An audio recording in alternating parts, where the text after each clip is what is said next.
Hello everyone and welcome back to a new video. In this video, I'm gonna show you guys how you can edit the password page on your Shopify store. So if you guys want to learn how to do it, just follow the steps that I'm gonna show you. As you can see guys, I am right now on my store.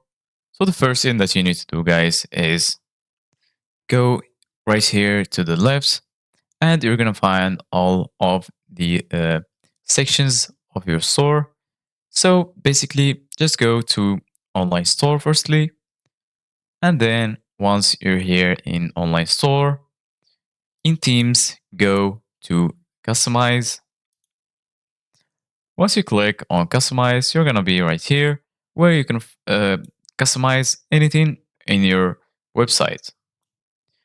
So in order to get to the password page, just go ahead and click on the home page right here and then go to the search bar and search for password.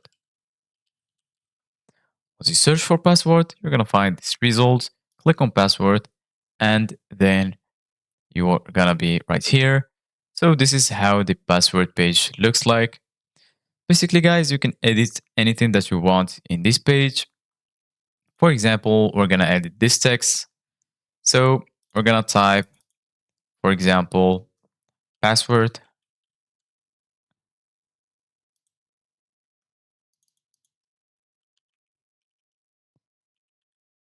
And as you can see, guys, we changed the text. You can change the size of the heading. Basically, you're gonna see all of the elements on this page right here. You can add new section and customize it as you want. Thank you guys for watching. See you guys in the next video.